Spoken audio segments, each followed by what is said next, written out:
menyambut perlawanan dari kampus.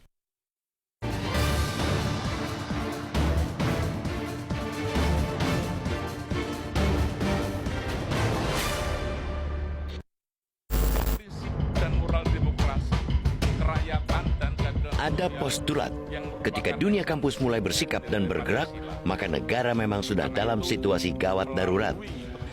Ada pula aksioma, tatkala sivitas akademika mulai melawan, berarti penyalahgunaan kekuasaan oleh penguasa sudah keterlaluan. Itulah yang terjadi di negeri ini sekarang.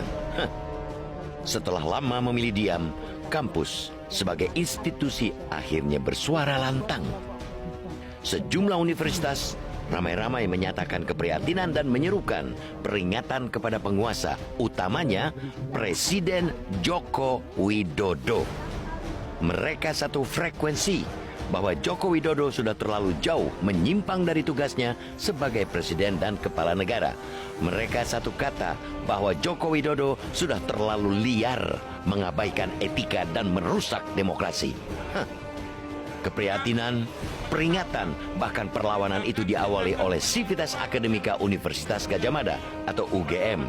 Dalam pernyataan sikapnya, mereka mengeluarkan petisi yang isinya secara jelas dan tegas mendesak Presiden Joko Widodo segera kembali ke koridor demokrasi. Langkah UGM diikuti Universitas Islam Indonesia atau UII Yogyakarta. Melalui pernyataan sikap bertajuk Indonesia Darurat Kenegarawanan, mereka menyesalkan Jokowi yang semakin lupa atas sumpahnya untuk mematuhi dan menjaga konstitusi. Mereka menyebut penyalahgunaan kewenangan dan kekuasaan demi kepentingan politik kelompok kian menggila jelang hari H Pemilu 2024. Universitas Indonesia tak ketinggalan. Sebagai kampus perjuangan, mereka tak tahan lagi memendam keprihatinan atas situasi politik Indonesia yang kini menyimpang dari semangat reformasi dan demokrasi. Mereka menegaskan tatanan hukum dan demokrasi sudah hancur. Mereka mengingatkan etika bernegara dan bermasyarakat terutama terkait dengan korupsi dan nepotisme sudah hilang.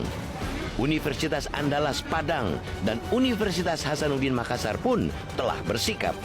Kita yakin, sangat yakin, gerakan dan perlawanan atas kesewenang-wenangan penggunaan kekuasaan itu akan terus berdatangan bak gelombang dari masyarakat kampus. Sejarah membuktikan dunia kampus tak pernah berdiam diri ketika kontraksi demokrasi tak terkendali. Jika kampus mulai bersikap, bergerak, dan melawan, itu sebuah keniscayaan. Harus tegas kita katakan, demokrasi yang dengan susah payah dibangun bahkan harus ditebus dengan nyawa anak bangsa, kini sedang terancam hebat. Ada sejumlah indikator yang menguatkan penegasan itu. Indikator utama ialah majunya Gibran Rakabuming Raka sebagai calon wakil presiden setelah ada putusan Mahkamah Konstitusi yang proses pengambilannya diwarnai pelanggaran etika berat dan kental dengan intervensi politik.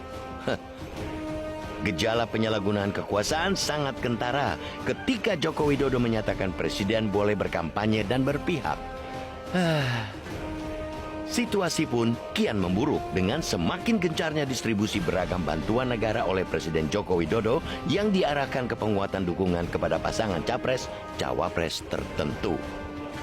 Belum cukup, mobilisasi aparat negara tanpa malu-malu lagi dipertontonkan di depan publik. Semua itu merupakan penjajahan terhadap etika, moralitas, sekaligus menginjak-injak hukum dan konstitusi. Celakanya lagi, peringatan dan seruan dari banyak kalangan agar Joko Widodo sadar dan kembali ke jalan yang benar, bak masuk telinga kanan keluar telinga kiri.